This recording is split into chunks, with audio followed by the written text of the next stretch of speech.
3 yang akan dibacakan oleh Qori Wahyu Firdaus. Kepadanya dipersilakan.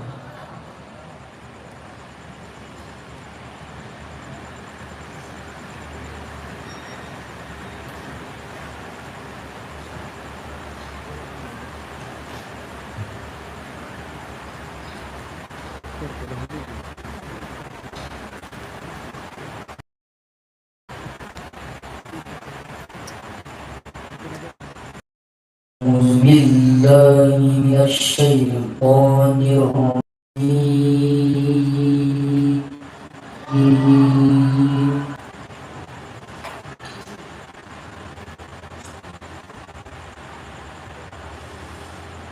Bismillahirrahmanirrahim.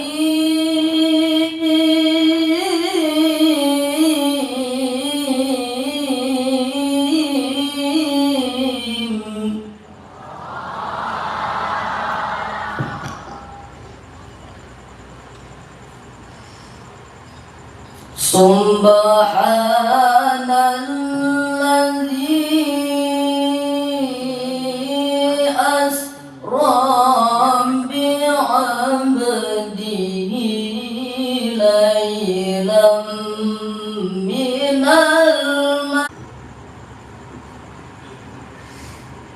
wa atayna Musal kitab wa ja'alnahu hudan li bani Israil.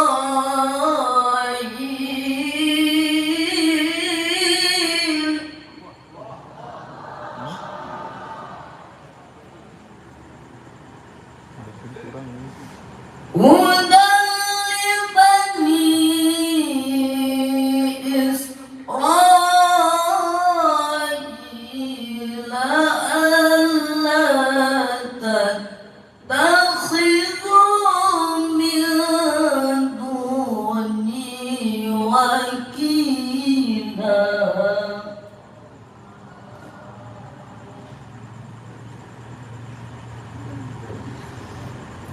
Zurriyatan man hamalna ma'anu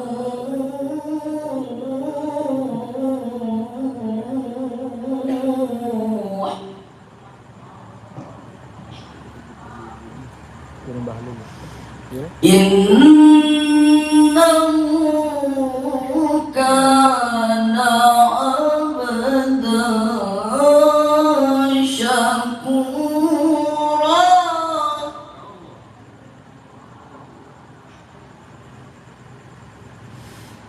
Innahu kana abdan syakura.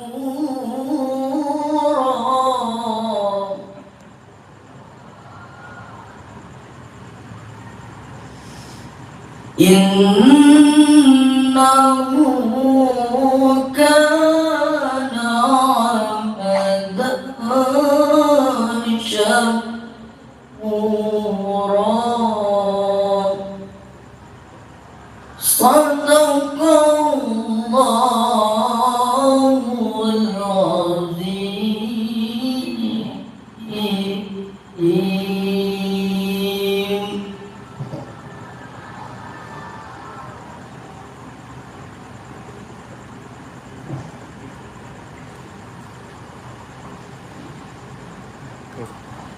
Sadaqallahul azim. Sadaqallahul azim wa sadaqa rasuluhun nabiyul karim wa nahnu ala dhalika minasyahidin walhamdulillahi rabbil alamin.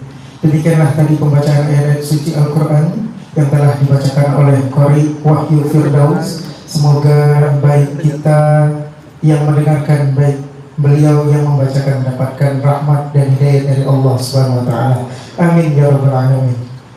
Ayyuhal hadirin wal hadirat rahiman wa rahimakumullah. Selanjutnya marilah kita dengarkan bersama kata sambutan dari Mudir Ma'had Qudratullah kepada yang kita muliakan Abuya Haji Ahmad Syafiq Riyatullah Al-Hafidh فعليه فليتفضل سعادته مشكورا.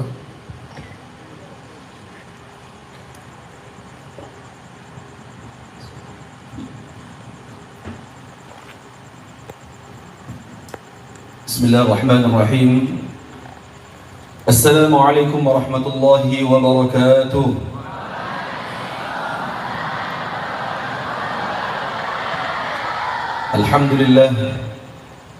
الحمد لله رب العالمين، والصلاة والسلام على أشرف المرسلين سيدنا ومولانا محمد الأمين وعلى آله وصحبه ومن تبعهم بإحسان إلى يوم الدين، وعلينا معهم فيهم برحمتك يا أرحم الراحمين. اللهم صل وسلم على سيدنا محمد مفتاح باب رحمة الله عدد ما في علم الله، صلاة وسلاما دائمين بدوام ملك الله وعلى آله وصحبه ومن والاه، لا حول ولا قوة إلا بالله. أما بعد. Yang sama kita muliakan, alhamdulillah hadir di tengah-tengah kita keluarga besar Pondok Pesantren Qadratullah, merasa sangat berbahagia, santri khususnya yang sudah sangat lama sekali kita rindukan, kita dambakan kehadirannya. Alhamdulillah berkat wasilah daripada gurunda kita tercinta Habibana Mahdi bin Muhammad bin Syahad, matta'ana Allah bitul hayatih, akhirnya guru tercinta kita Habibana ad-da'i ila Allah alladzi la yakhafu lawmata la'im, al-habibnya malam ini ada jawabannya. Antum perlu ketahui, jadi kalau antum merasa capek menanti beliau, beliau lebih capek daripada kita sebenarnya. Kalau kita merasa capek menantikan kedatangan beliau, oh kemalaman udah jam 10 lah, udah jam 10, berarti kamu itu belum ada apa-apanya. Beliau datang dari Jakarta setelah mengisi 6 majelis dari Padang, sambung ke Jakarta, malam hari ini bersama kita. Besok beliau akan terbang lagi, akan mengisi kembali. Sebenarnya Abuya nggak boleh membeberkan rahasia ini, tapi mau nggak mau harus Abuya beberkan cerita ini, agar kita melek mata kita, agar kita jangan sampai lemes, males. Hadir majelis aja cuma baru sampai jam 10 udah lemes, giliran di depan HP, di depan laptop, depan TV sampai dalu, sampai tengah malam, sampai subuh, bahkan betah. Ya. Waktu beliau ini istimewa, hanya gurunda kita Habib Mahdi yang minta, alhamdulillah bisa hadir ke Palembang. Beliau nggak kemana-mana, hanya untuk Qadratullah, hanya untuk Qadratullah. Jangan tepuk tangan, jangan tepuk tangan, jangan tepuk tangan, jangan tepuk tangan. Beliau hadir hanya untuk Qadratullah. Jadi malam hari ini tolong didengarkan baik-baik. Suara beliau lagi sedang mungkin tidak sehat, kita dengarkan betul-betul. Jangan sampai satu pun yang mengantuk, jangan sampai satu pun yang berbicara, ngobrol sama satu sama lain temannya, jangan. Dengar, karena kesempatan ini belum tentu bisa terulang kembali, belum tentu. Ya, belum tentu. Maka nikmat yang ada sekarang ini harus kita jaga, jangan sampai kita sia-siakan. Manfaatkan, pandang wajah beliau, pandang wajah beliau sedalam-dalamnya, karena wajah ini terlalu banyak memandang wajah para ulama, karena wajah ini terlalu banyak bertemu dengan ulama-ulama. Pandang wajah beliau, mumpung beliau ada di hadapan kita. Kita selalu mendengar beliau seperti ini, seperti itu, seperti ini, seperti itu. Malam hari ini ada di depan kita, kita dengarkan dengan baik, sabar. Ngantukmu lepas, malesmu lepas. Malam hari ini niatkan lillahi ta'ala untuk duduk dalam majelis ilmu ini. Mudah-mudahan kita semua mendapat barakah dari Allah Subhanahu wa ta'ala, mendapatkan curahan rahmat dari Allah Subhanahu wa ta'ala, dan khususnya keluarga besar Pondok Pesantren Qadratullah, wabil khususil khusus al-maghfurlah, Buya Handa kita tercinta, bertambah bangga, bahagia insyaallah di sana menyaksikan guru mulia kita tercapai niat beliau. Beliau bisa hadir di tengah-tengah kita, alhamdulillah. Itu saja. Kalau Buya kelamaan nanti waktu beliau, tapi insyaallah kita serahkan waktu sampai subuh kepada beliau. Mau sampai subuh terserah, pokoknya kita semua manut. Siap? Siap sampai subuh? Kita berikan kepada beliau. Kalau beliau siap, kita siap. Kalau beliau nggak siap, ya kita ngekor pulang. Ya? Nah, itu saja.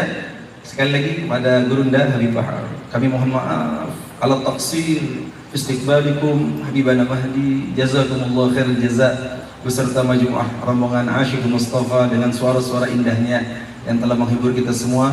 Habibana Muhammad Rasuro, ada Gurunda Ustaz Iqbal, Ustaz Wahyudi, dan guru-guru semuanya yang kami hormati, kami muliakan.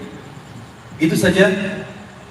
Ya, dengarin ya, catat, jangan terlewatkan. Rugi, wallah rugi. Jangan sampai terlewatkan. Selama ini kamu selalu minta dalam, ya minta Habib Bahar, ya. Kalau malam ini Habib sudah ada di sini, kamu tidur, awas, besok nggak ada izin pulang bagi kalian. Paham tuh? Siap menyimak? Siap mengikuti? Siap mendengarkan? Takbir! Sallu ala Rasulillah. Itu saja dari kami, pemanasan dikit aja. Cuma itu baik bisanya. Assalamualaikum warahmatullahi wabarakatuh.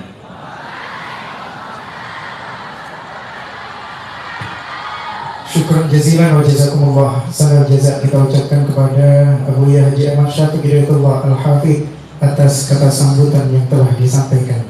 Hadirin hadirat yang dimuliakan oleh Allah Subhanahu wa taala, tanpa menunggu waktu lama lagi, marilah sama-sama kita dengarkan bersama tausiah agama dari Al-Fadhil Habibana Bahar bin Ali bin Alwi bin Smith dengan sama-sama mengucapkan takbir Allahu Akbar. Sallu ala Nabi Muhammad. Pada Habib alaihi faliyatafadhal sa'adatuhu mashkur.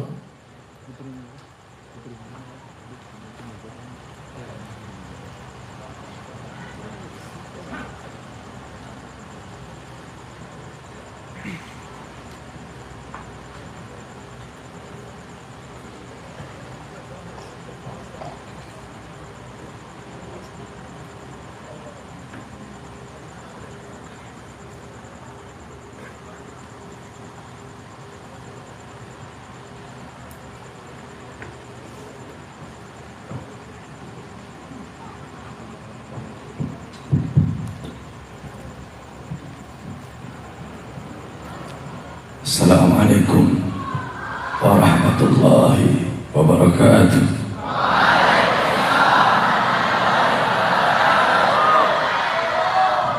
Alhamdulillah al-qawi sultanuh الواضح البرهان الممسود في الوجود كرامه وإحسانه اللهم صل وسلم وبارك وكرم وعظم على نور الأنوار وسر الأسرار وترياك الأخيار ومفتاح باب اليسر سيدنا ومولانا محمد المختار وآله الأطهار وأصحابه الأخيار عدد نعم الله وإفضاله. أما بعد, saya cinta yang saya muliakan para alim ulama, para habaib, para kiai, para asatidz, para tokoh masyarakat, segenap aparat pemerintah, wabil khusus guru kita Al-Habib Mahdi bin Syahab, wabil khusus lagi yang saya cinta, yang saya muliakan mudir Ma'had Qudratullah Kiai Haji Ahmad Syafiq Hidayat, yang saya cinta, yang saya muliakan, karena saya yakin beliau hadir pada malam hari ini. Muassis, pendiri Ma'had Qudratullah Kiai Haji Muhammad Husni Tamrin, beserta seluruh para pengajar-pengajar, alim ulama yang lain, hadirin hadirat, khususnya para thalabah, santri-santri, banin, banat, yang laki yang perempuan, beserta seluruh hadirin hadirat, bapak-bapak, ibu-ibu, khususnya para pemuda-pemudi umat baginda Nabi besar Muhammad yang selalu dimuliakan oleh Allah Subhanahu wa taala. Alhamdulillah, Segala puji dan syukur kehadirat Allah Subhanahu wa ta'ala. Dialah Allah yang maha besar. Yang besar selain Allah kecil. Dialah Allah yang maha kaya. Dan kaya selain Allah miskin. Dialah Allah raja di atas para raja. Yang raja selain Allah hamba sahaya. Dialah Allah yang maha perkasa, yang maha kuat. Yang perkasa, yang kuat selain Allah lemah. Dialah Allah yang maha berilmu. Yang berilmu selain Allah adalah pencari ilmu.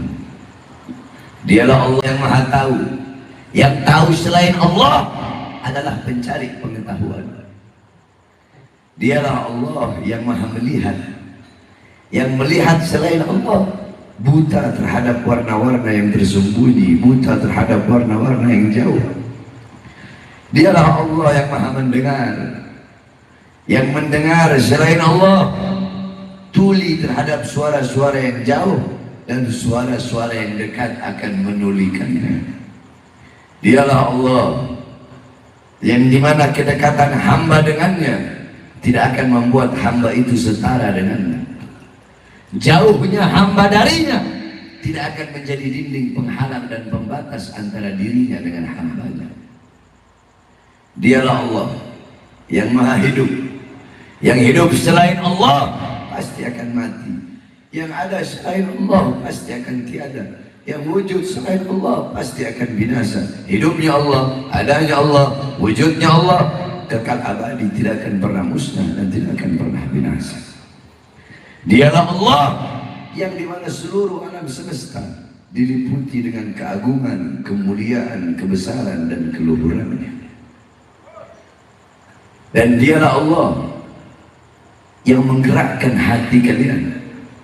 Hati kalian menggerakkan langkahan kaki kalian untuk duduk di majlis ilmu, di majlis zikir, di majlis sholawat, di pondok pesantren yang penuh dengan keberkahan dan penuh dengan kemuliaan ini. Saudara-saudara, tidak ada sesuatu hal apapun, perkara apapun yang lebih utama dan lebih mulia diawali selain daripada diawali dengan memuji Allah Subhanahu wa ta'ala. Maka saya sengaja memulai nasihat saya dengan memuji zat yang maha mulia, yaitu Allah Subhanahu wa ta'ala. Saudara-saudara, saya sebenarnya tidak bisa hadir. Saya habis ceramah di Padang. Di Padang itu ada 8 tempat saya ceramah. Pulang dari Padang sampai ke bandara, saya langsung ceramah. Ada 6 tempat. Besoknya saya langsung ke Banjarmasin. 2 tempat ceramah. Pulang dari Banjarmasin, ya, pulang dari Banjarmasin itu saya langsung ceramah, ada 9 tempat. Selesai dari 9 tempat itu subuh, saya langsung ke bandara. Saya langsung ke bandara, saya langsung kemari. Karena bagi saya tidak ada kata capek, tidak ada kata lelah dalam berdakwah, menyebarkan ajaran kakek saya Rasulullah SAW. Maka sebagaimana yang disampaikan Kiai tadi, saya jauh-jauh datang kemari dalam keadaan sakit untuk menyampaikan ilmu kepada kalian. Bagi saya tidak ada kata jauh, tidak ada kata lelah, tidak ada kata kemalaman, tidak ada kata capek. Bagaimana dengan kalian yang ingin mendapatkan ilmu, terus ada kata capek, kata lelah, kata kemalaman? Saudara-saudara, ini tempat turunnya barakah, tempat turunnya hidayah, tempat turunnya maghfirah. tempat turunnya kasih sayang, tempat turunnya pengampunan. Saudara-saudara, terpal yang kalian duduki, terpal yang engkau duduki di sisi Allah dan bagi saya, terpal yang kalian duduki lebih mulia, lebih agung daripada kursi yang diduduki oleh seorang presiden. Kenapa? Bukankah Sayyidina Umar bin Khattab radhiyallahu anhu beliau berkata, "Innallaha lam yahluk fi wajhil ardi turaban afdal min majlisil ilm." Allah tidak pernah menciptakan sejengkal tanah pun di muka bumi yang lebih mulia selain daripada tanah yang digunakan untuk menuntut ilmunya Allah Subhanahu wa taala. Makanya saya berani mengucapkan, karpet yang kau duduki lebih utama, lebih mulia daripada kursi presiden. Contohnya begini, apakah tidak pernah alam tara wa alam tasma, tidak pernahkah kalian melihat, tidak pernahkah kalian mendengar sebuah syair yang berbunyi, alam tara jildal hakira mugabbalan bisagafi lama ansara jildal mushafi. Tidak pernahkah engkau melihat, tidak pernahkah engkau lihat kulit yang hina, kulit yang tak berharga, kulit yang tak bernilai, kulit itu dicium di bibir-bibir ketika kulit itu menjadi sampul daripada ayat suci Al-Quran. Contoh, ini saya punya kulit, ini kulit saya sobek jadi dua, yang satu saya bikin dompet, yang satu saya bikin sampul ayat suci Al-Quran. Saya tanya, jawab yang keras, ini kulit yang saya bikin dompet, apakah menyentuhnya harus punya wudu? Boleh nggak saya buang di tempat sampah? Boleh nggak saya taruh di belakang? Kulit yang satu jadi simpul ayat suci Al-Quran. Boleh nggak saya pegang nggak punya wudu? Boleh nggak saya taruh di bawah? Padahal kulitnya sama. Paham? Apa yang membedakan? Kulit yang satu bercampur dengan sesuatu yang mulia, itu ayat suci Al-Quran. Makanya saya mengatakan karpet yang kau duduki lebih mulia daripada kursi presiden. Kenapa? Sama karpet yang engkau duduki untuk menuntut ilmu, karpet yang engkau duduki untuk mengaji, karpet yang engkau duduki untuk berzikir, untuk bersolawat.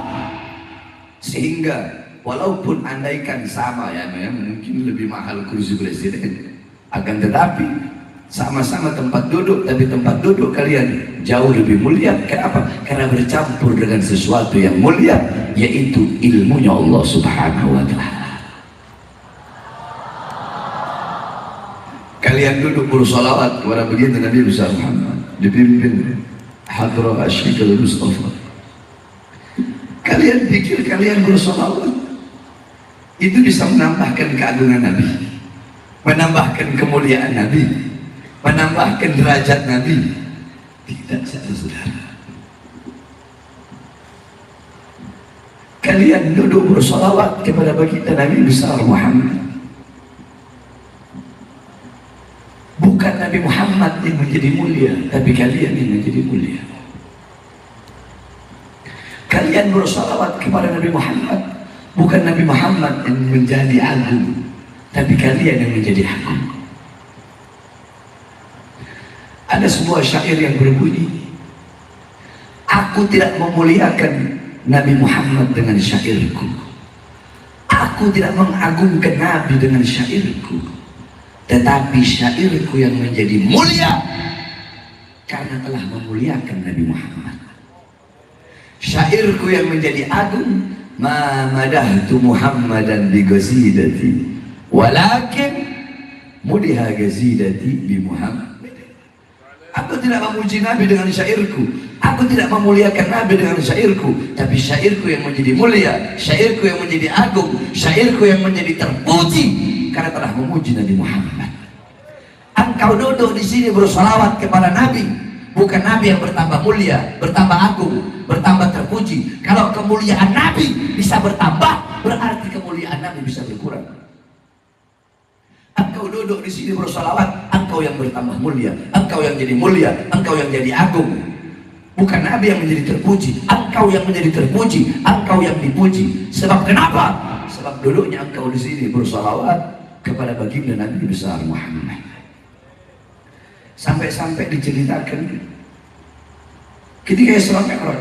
Ini saya belum bahas Isra Mi'raj, tapi ada kaitannya dengan sholawat. Sampai di langit ketiga, Rasulullah berjumpa dengan satu malaikat yang punya 1000 tangan. Setiap tangan punya 1000 jari. Rasulullah bertanya, wahai malaikat, kenapa Allah menciptakan kau punya 1000 tangan, setiap tangan punya 1000 jari? Dijawab oleh malaikat itu, demi Allah yang mengutusmu sebagai Rasul, aku Allah ciptakan untuk menghitung setiap tetesan-tetesan hujan yang jatuh dari langit ke bumi semenjak Adam diciptakan hingga saat ini. Kemudian Rasulullah bertanya, apakah engkau bisa menghitung berapa banyak jumlah, berapa banyak bilangan tetesan hujan yang jatuh dari langit ke bumi semenjak Adam diciptakan hingga saat ini? Hujan yang turun di laut, di sungai, di lembah, di gunung, dimanapun, bisakah kau menghitungnya? Pertanyaan Rasul. Dijawab oleh malaikat itu, demi Allah yang mengutusmu sebagai Rasul, aku tahu persis berapa banyak jumlah, berapa banyak bilangan setiap tetesan-tetesan hujan yang jatuh dari langit ke bumi, entahkah jatuhnya di sungai, di lembah, di gunung, di laut. Setiap tetesan hujan yang jatuh dari langit ke bumi bisa aku hitung, mulai dari zaman Nabi Adam sampai hari kiamat nanti bisa aku hitung berapa banyak jumlah dan bilangannya. Rasulullah takjub, Rasulullah kagum dengan kehebatan malaikat tersebut. Tiba-tiba malaikat itu berkata, akan tetapi aku punya kelemahan ya Rasulullah, aku punya kekurangan ya Rasulullah. Apa kekuranganmu? Apa kelemahanmu? Ketika umatmu berkumpul, kemudian mereka bersolawat kepadamu, disitulah kekurangan dan kelemahanku, karena aku tidak bisa menghitung berapa banyak rahmat dan pengampunan yang Allah berikan kepada umatmu yang bersolawat kepadamu. Tetesan hujan yang jatuh dari langit ke bumi dari zaman Nabi Adam bisa dia hitung. Kalian duduk pada malam hari ini bersolawat, malaikat itu bingung, tidak bisa menghitung berapa banyak rahmat dan pengampunan yang Allah berikan kepada kalian yang bersolawat kepada baginda Nabi besar Muhammad. Saudara-saudara, Kiai bilang dari Habib silahkan sampai subuh, mohon maaf Kiai nggak bisa. Jadi saya hanya sebentar sedikit akan memberikan nasihat, tapi insya Allah sedikit insya Allah bermanfaat. Yang penting dengarkan baik-baik. Saudara-saudara, kita duduk pada malam hari ini untuk mengenang satu peristiwa yang mulia, satu peristiwa yang agung, satu kejadian yang luar biasa, suatu kejadian yang penting, suatu kejadian yang luhur. Perjumpaan antara seorang hamba dengan Tuhannya, perjumpaan pecinta dengan yang dicinta, perjumpaan perindu dengan yang dirindu, yaitu perjumpaan Allah dengan baginda Nabi besar Muhammad. Saudara-saudara yang kita kenal dengan Isra Mi'raj. Nah, para ulama-ulama salaf zaman dulu, ulama-ulama dulu itu beliau-beliau banyak mengarang kitab yang menjelaskan tentang Isra Mi'raj. Sebab saya setiap ceramah, setiap tausiah atau setiap mengeluarkan ra'yi, pandangan, pendapat, itu pasti saya pakai marojik, pasti saya pakai sandaran apa kitabnya. Sebab banyak orang sekarang itu asal-asalan. Makanya akan saya jelaskan apa kitab-kitabnya, ya. Penjelasan saya itu dari kitab-kitab mana saja, biar kalian bisa paham dan kalian juga bisa mempelajari kitab-kitab tersebut agar mendapatkan pemahaman yang benar tentang Isra Mi'raj. Ulama-ulama dulu banyak yang mengarang kitab tentang Isra Mi'raj. Ada kitab namanya As-Siraj Al-Wahaj fi Haqa'iqil Mi'raj, karangan Imam Abu Ishaq Muhammad ibn Ibrahim An-Nu'mani Asy-Syafi'i. Beliau adalah murid daripada Al-Imam Ibnu Hajar Al-Asqalani. Kemudian ada kitab Al-Mi'raj karangan Imam Abdul Karim Al-Qushairi. Kemudian ada kitab Ar-Risalah fil Mi'raj karangan Imam Abul Hasan Ali bin Muhammad Al-Lakhmi. Kemudian ada kitab Ayatul Kubra fi Syarah Qissatul Isra karangan Al-Imam As-Suyuti.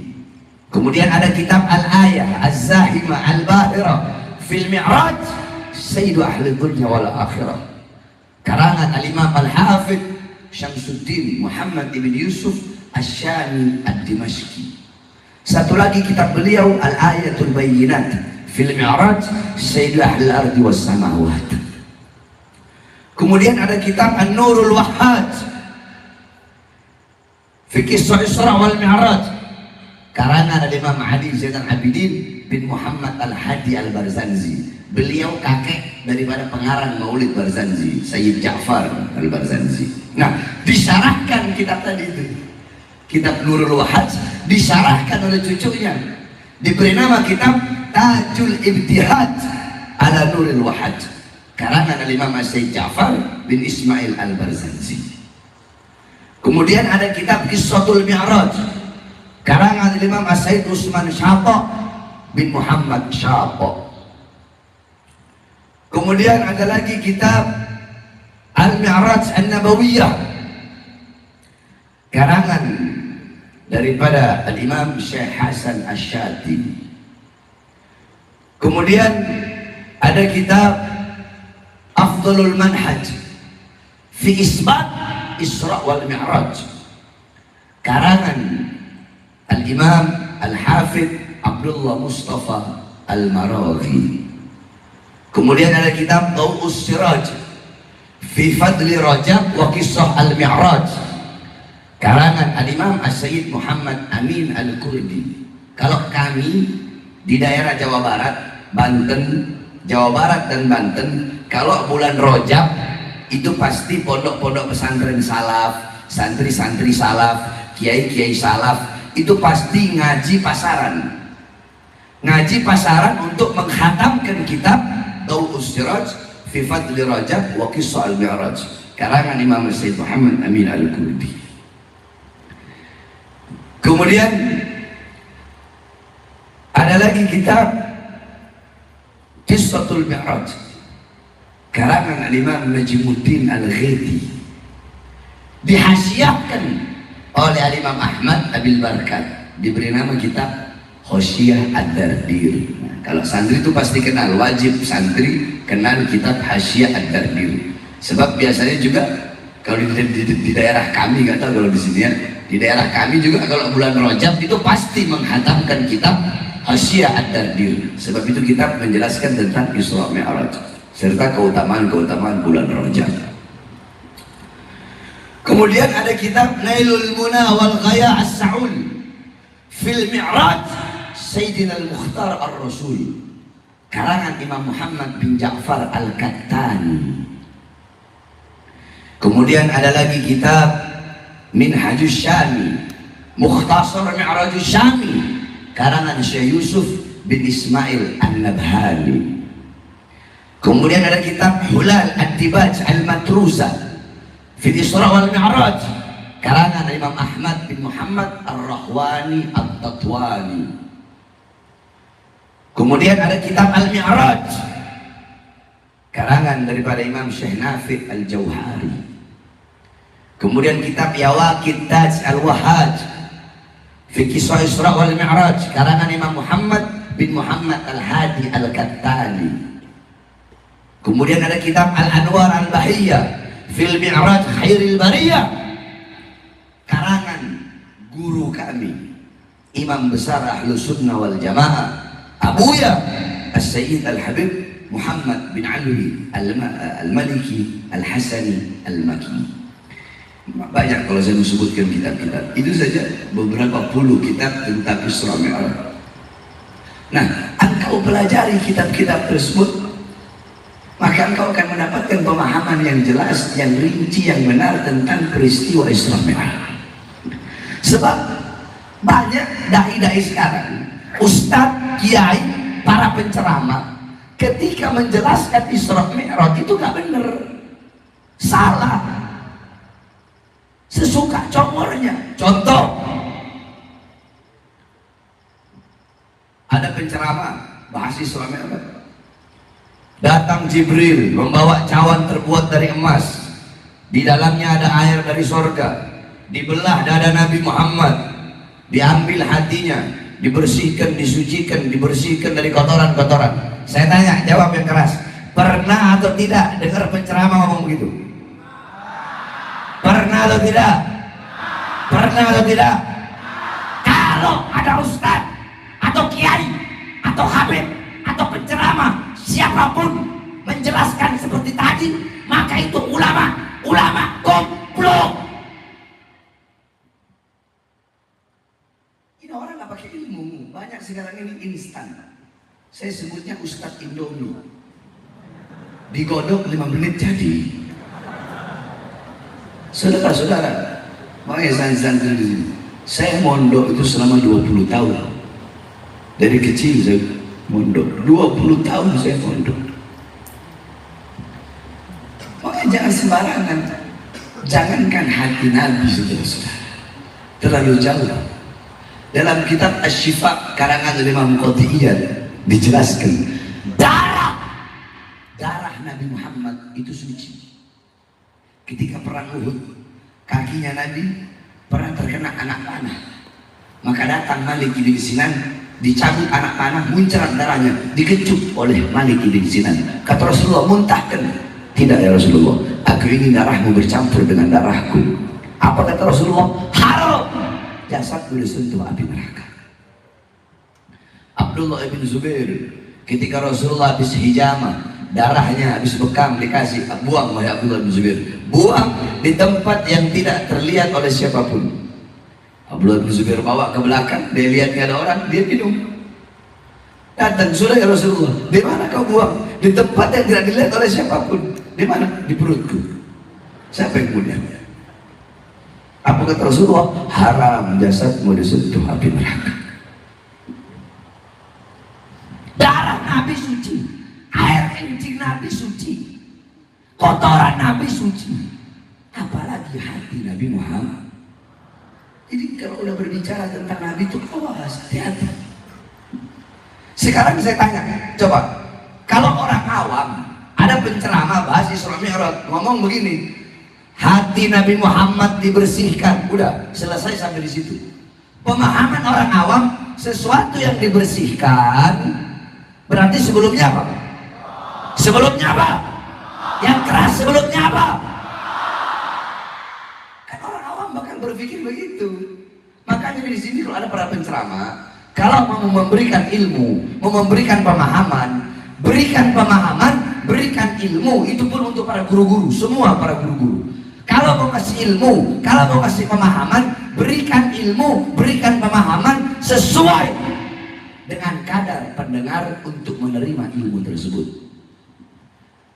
Jangan yang harusnya belajar Risalatul Jami'ah, belajar Mabadi' Fikih, terus diajarinya minhaj.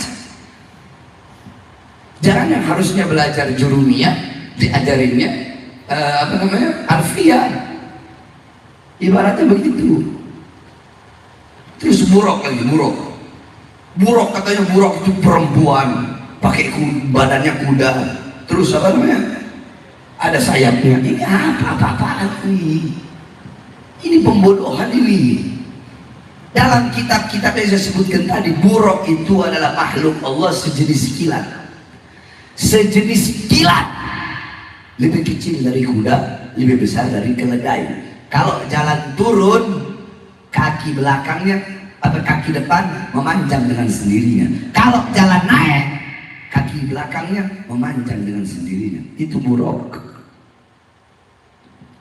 Jadi bukan seperti yang dipahami oleh orang-orang sekarang ini Islam. Paham? Oke. Saya nggak ceramah, saya ngajar. Anggap aja saya lagi ngajar, cuma nggak bawa kitab. Tadi telah dibacakan ayat tentang Islam. Semua khususnya santri, ikuti saya. Bismillahirrahmanirrahim. Subhanalladzi asra bi abdihi Kurang keras. Subhanalladzi asra bi abdihi lailan minal masjidil haram ilal masjidil aqsa. Saya akan jelaskan satu kalimat per kalimat biar paham semua. Subhana, bada Allah hadhil ayat bi subhana. Allah memulai ayat tersebut dengan kalimat subhana. Ini nggak ceramah ya, anggap saya lagi ngajar. Cuma saya kalau ngajar begini keras. Biasanya kalau di pondok santri lagi, karena saya nggak punya pondok perempuan, tanggung jawabnya berat. Pondok laki biasanya kalau saya lagi ngajar, santri ribut saya lempar pakai asbak. Allah memulai ayat tersebut dengan kalimat subhana. Al-Imam Baghawi yang ngarang kitab tafsir Ma'alimut Tanzil, Al-Imam Ibnu Jarir At-Tabari, Al-Imam Fakhruddin Ar-Razi, Al-Imam Jalaluddin Al-Mahalli, beliau mengatakan setiap ayat kalau ada kalimat subhana itu menunjukkan sesuatu, itu menunjukkan perkara, itu menunjukkan hal, itu menunjukkan waktu, itu menunjukkan tempat, itu menunjukkan perintah, dan itu menunjukkan kejadian. Mau hal, mau sesuatu, mau perkara, mau tempat, mau waktu, atau kejadian dan peristiwa yang luar biasa. Paham? Jadi kalau ayat ada subhana dengan ayat yang nggak ada subhana itu beda. Kalau ada subhananya berarti itu, kalau sumama ini kan menceritakan tentang kejadian, tentang peristiwa. Berarti kalau ada subhana berarti bukan kejadian dia, tetapi kejadian luar biasa. Nah, kenapa Allah mulai dengan subhana? Karena Isra Mi'raj ini adalah suatu peristiwa yang tidak masuk akal. Bagaimana mungkin perjalanan yang harusnya dilalui selama berbulan-bulan, perjalanan itu hanya dilalui sebagian malam oleh Nabi Muhammad? Masuk akal tidak? Masuk akal tidak? Nah, karena hal ini, peristiwa ini, kejadian ini tidak masuk akal, makanya Allah pakai subhana. Untuk apa? Untuk menguatkan keimanan dan keyakinan kalian bahwasanya tidak ada yang mustahil bagi Allah. Fahim tuh? Terus makna subhana itu apa sih? Ikuti saya. Bismillahirrahmanirrahim. Subhana bimakna tanzih. Santri yang tidak semangat ini. Subhana bimakna tanzih. Al-murad tanzihullah min kulli su'. Subhana bimakna marah. Ay al-murad marah lillah min kulli naqs. Subhana itu adalah mensucikan Allah dari segala keburukan. Subhana itu adalah melepaskan Allah dari segala kekurangan.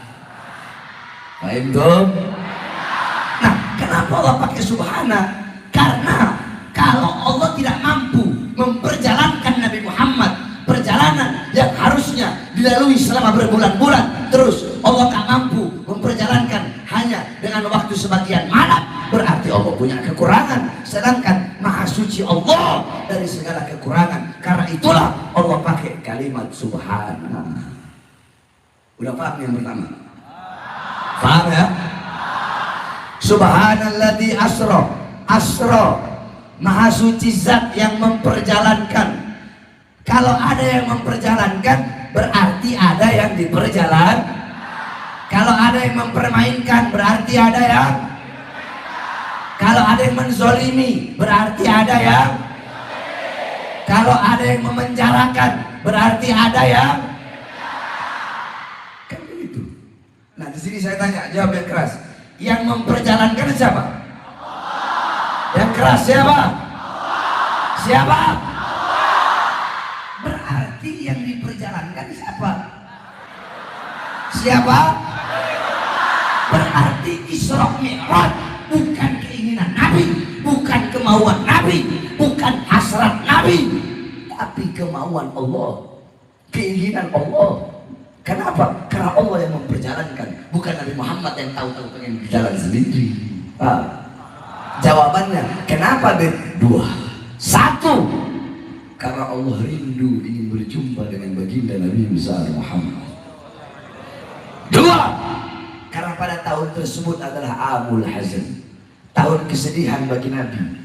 Paman yang beliau cintai, kafiluhu, yang menjaga beliau, memelihara beliau, yang mencintai beliau melebihi kecintaan kepada anak-anaknya, yaitu Abu Thalib, wafat di tahun tersebut. Istri yang beliau cintai, istri yang setia, yang mengorbankan nyawa, jiwa, bahkan seluruh hartanya, sampai-sampai istrinya berkata, wahai kekasihku, wahai suamiku, kalau nanti aku mati, kalau nanti aku wafat, terus engkau butuh uang, engkau butuh dinar untuk perjuangan Islam, engkau gali kuburku, ambil tulang-tulangku, engkau jual hasilnya untuk perjuangan Islam. Siapa? Sayyidatuna Khadijah radhiyallahu anha. Dua manusia yang dicintai Nabi wafat di tahun yang sama, maka dinamakan tahun Nah, Nabi Allah tahu kekasihnya bersedih, makanya Allah ingin menghibur Nabi Muhammad. Allah hibur dengan perjalanan yang bernama Isra Mi'raj.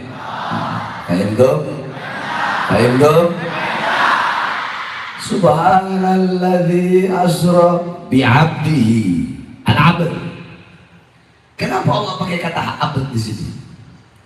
Al-abd kata para ulama yang ngarang kitab-kitab tadi, al-abd yakni bima'na al-abd, hamba yang utuh, yakni bil jasad wal ruh, yakni ra'a bi'alatil ain, sami'a bi'alatil udhun, masya bi'alatil yad, masaka bi'alatil yadain, masya yamshi bi'alatil rijlain, syaqa bi'alatil qalb.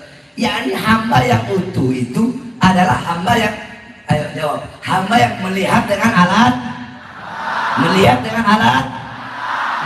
dengan alat, menyentuh, memegang dengan alat, berjalan dengan alat, merasa dengan alat.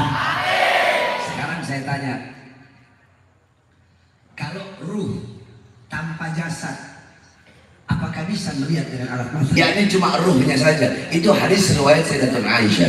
Tetapi pendapat yang paling muktamad, pendapat yang paling kuat, Nabi Muhammad Isra Mi'raj dengan jasad dan juga ruh. Bil jasad wal ruh. Karena di situ Allah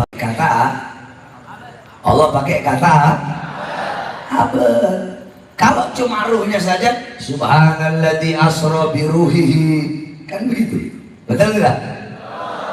Atau cuma jasad saja, subhanalladzi asra bi mayyitihi.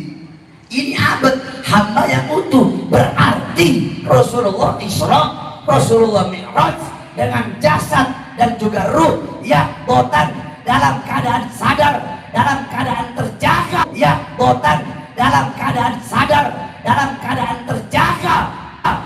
Beliau berjumpa langsung dengan Allah Subhanahu wa ta'ala. Beliau berjumpa langsung dengan Allah Subhanahu wa ta'ala.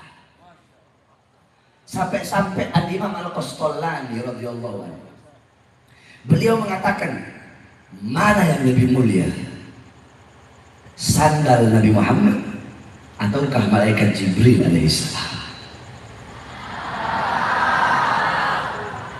Jibril tidak pernah berjumpa langsung dengan Allah, tetapi Nabi Muhammad bahkan sandalnya berjumpa dengan Allah Subhanahu wa ta'ala.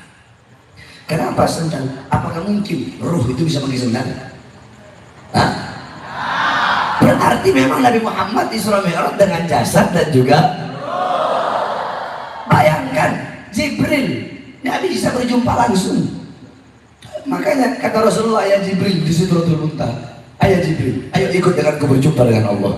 Apa kata Jibril? Ya Rasulullah, cukup tugasku sampai di sini. Gala Rasul, la yatruk khalila khalila. Jibril, kekasih gak akan meninggalkan kekasihnya. Ayo ikut. Tidak, tugasku cukup sampai di sini.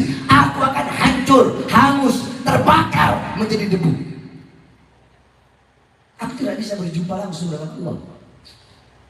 Kata Rasulullah, bukankah engkau Allah ciptakan dari cahaya? Ya, aku dari cahaya, tapi bukan bagian cahaya Allah. Engkau Allah ciptakan dari cahaya, dan engkau adalah bagian dari cahaya Allah. Hanya engkau lah yang bisa berjumpa langsung dengan Allah. Maka berjumpalah makhluk yang paling mulia, berjumpa dengan Allah. Ra'al Azizul Wahhab bila hijab, berjumpa dengan Allah tanpa setitik pun penghalang. Imam Ghazali mengatakan dalam kitabnya Mughasyafatul Qulub dan Kasyaf Ulum Ruh, bahwasanya antara Allah dengan hambanya ada 70.000 penghalang. Berapa? Penghalang itu Allah ciptakan dari cahaya, air, dan kegelapan. Di dalam penghalang Allah ada suara gemuruh air. Andaikan manusia bisa mendengar suara gemuruh air yang ada dalam penghalang Allah, saking ketakutan hatinya bakal copot dari badan. Bayangkan Nabi Muhammad berjumpa langsung dengan Allah tanpa setitik pun penghalang, saudara-saudara. Perumpamaannya begini, kalau pengen yang masuk akalnya begini. Saya tanya, bumi, andaikan bumi sampai ke matahari, hancur nggak bumi? Hancur nggak? Planet manapun, planet apapun, mau sampai ke matahari, hancur nggak? Ada nggak yang bisa sampai ke matahari? Nggak ada kan? Ketika matahari terbit, dia mengeluarkan apa? Mengeluarkan cahaya. Ketika dia terbenam, yang kembali ke dia apa? Matahari terbit mengeluarkan, dia terbenam, yang balik ke matahari apa? Apanya? Cahaya. Berarti satu-satunya yang bisa kembali kepada sang matahari adalah bagian dari cahaya matahari itu sendiri, Pak. Nah, tidak ada yang bisa kembali kepada Allah, yang bisa berjumpa dengan Allah, kecuali bagian dari cahaya Allah sendiri. Siapa? Baginda Nabi besar Muhammad. Khalaqa min nurin, Allah ciptakan dari cahaya. Paham gak sih? Jadi yang bisa ke matahari itu ya cuma cahaya matahari itu, kan gitu kan? Nah, yang bisa berjumpa langsung dengan Allah ya hanya bagian dari cahaya Allah sendiri. Siapa? Baginda Nabi besar.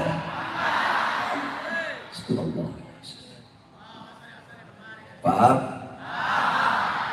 Sampai mana ayatnya? Subhanallah bihamdihi lailan. Ayo santri jawab. Lailan isim nakira apa isim ma'rifat? Santri-santri yang jawab, santri yang keras. Isim nakira apa isim ma'rifat? Tandanya apa? Alamatnya apa? Alamatnya tan. Kalau isim ma'rifat alamatnya apa? Alif lam. Pinter. Al-baitu, rumah itu. Jelas. Ya kan? Kalau isim ma'rifat udah ketahuan jelas. Rumah itu. Oh itu rumah tuh warnanya hijau, 2 tingkat. Baitun, rumah, itu isim nakiro. Mana rumah? Rumah yang mana? Yang punya siapa? Seperti apa model rumahnya? Nah, dalam ayat ini Allah pakai al-lail atau lailan? Nakiro apa ma'rifat? Nah, para ulama mengatakan, kenapa Allah pakai nakiro? Bimakna taklil fi muddatil isra. Maknanya adalah penyedikitan daripada waktu malam.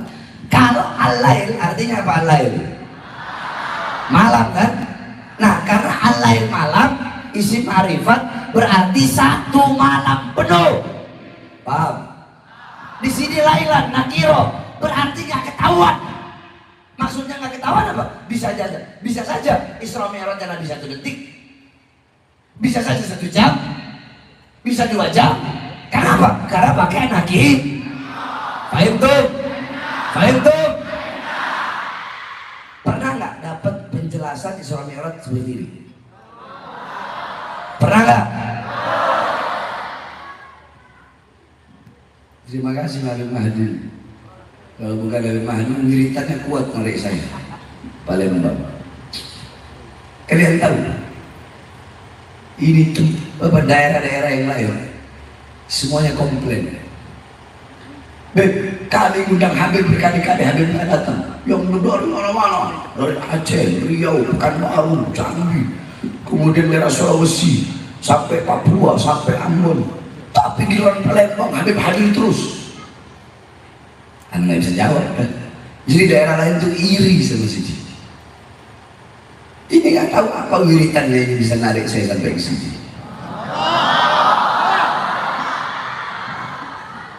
Cuma udah berkali-kali ke Palembang, nggak pernah dicari istri orang Palembang. Jadi besok-besok anda minta sama kiai aja lah. Anda minta sama Ustaz Syafiq Harim, orang sini istri orang Palembang.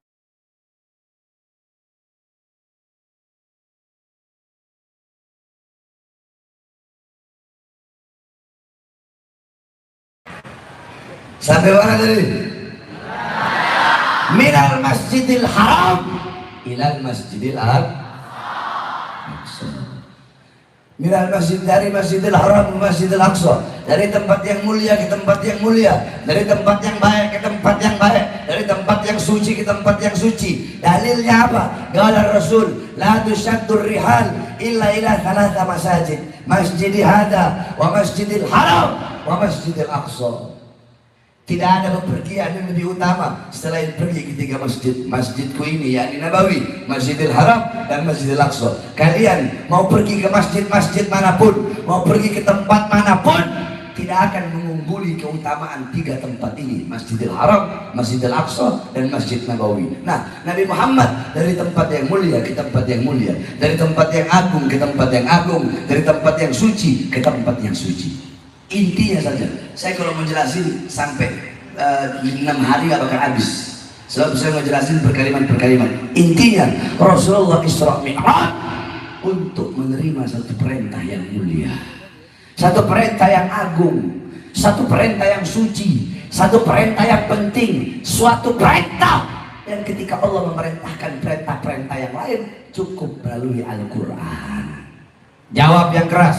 Ketika Allah perintahkan haji melalui apa? Allah lewat WA, kamu datang sekarang ke ruangan saya, berjumpa langsung kan? Karena apa? Ingin memberikan dia perintah yang penting. Paham? Nah berarti perintah ini lebih penting daripada perintah-perintah yang apa perintah itu? Apa perintah itu? Sholat. Makanya jaga kau punya sholat. Perhatikan kau punya sholat. Saudara-saudara, as-sholatu rasul ibadah. Santri udah tahu belum itu hadis itu? Udah tahu belum itu hadis itu? Udah. Coba baca bismillah. Baca bismillah. Katanya udah hafal. Ayo. Udah hafal belum? Yang jujur. Belum. Belum. Mau langsung hafal? Mau langsung hafal? Khusus buat pesantren ini, anak ajarin cara metode anak menghafal. Anak punya murid di pondok pesantren, di pesantren Tajul Alawiyyin, itu satu santri udah hafal 4.000 hadis, 5.000 hadis. Anak ajarin metodenya, ya khusus buat ustaz, biar mereka langsung caranya hafal. Jadi begini, lama sebenarnya, cuma udah capek, bukan capek sebenarnya, agak lagi meriang. Jadi sebenarnya begini, apa namanya? Biarkan mereka menghafal dulu sebelum seorang ustadz itu mengajarkan. Sebab kalau kita ajarkan dulu ke mereka, baru mereka hafalin, nanti apa-apa yang telah kita jelaskan itu hilang. Kenapa hilang? Karena fokus mereka di menghafal. Ya kan? Kan begitu. Tapi kalau hafalin dulu sehingga mereka udah hafal nih hadisnya atau hifdzul mutun apapun, nanti penjelasan kita juga bakal masuk. Tapi kalau kita jelasin dulu baru mereka ngapalin, abrak hancur, penjelasan kita nggak bakal masuk. Paham kan? Nah. Ayo nih lihat, pasti langsung hafal. Itu orang langsung hafal. Ini metodenya. Ikuti semua. Bismillahirrahmanirrahim. Bismillahirrahmanirrahim. As-salatu rasul ibadah. As-salatu rasul ibadah. As-salatu Rasul ibadah. Baca 3 kali. Setiap baca pakai bismillah. 1, 2, 3.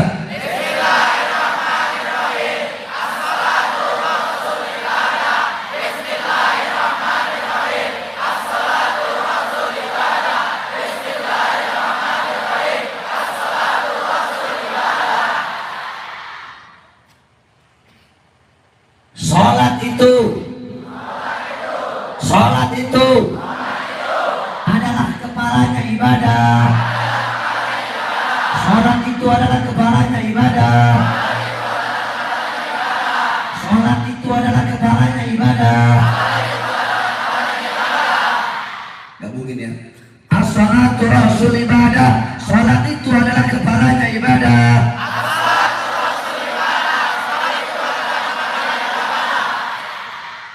As-salatu rasul ibadah. Sholat itu adalah kepalanya ibadah.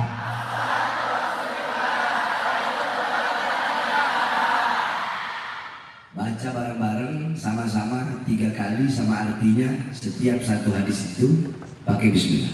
Bismillahirrahmanirrahim. 1, 2, 3.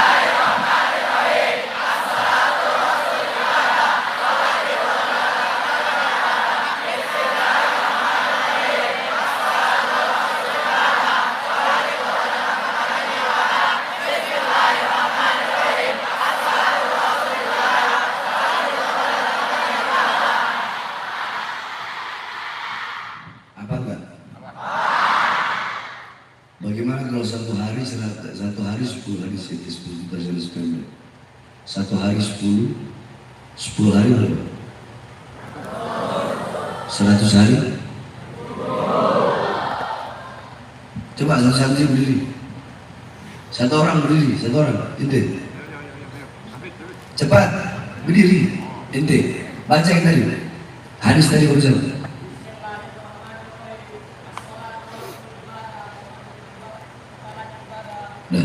Satu lagi santri. Ayo cepat Bismillah. Bismillahirrahmanirrahim. As-salatu rasul ibadah. Salat itu adalah kepalanya ibadah. Masuk. Begitu caranya. Ya. Baru antum jelaskan. As-salatu rasul ibadah. Salat itu adalah kepalanya ibadah. Berarti ibarat kata begini, Rasul Jawareh. Rasul Jawareh itu hati.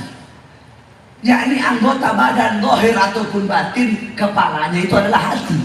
Karena apa? Hati yang menggerakkan seluruh anggota badan.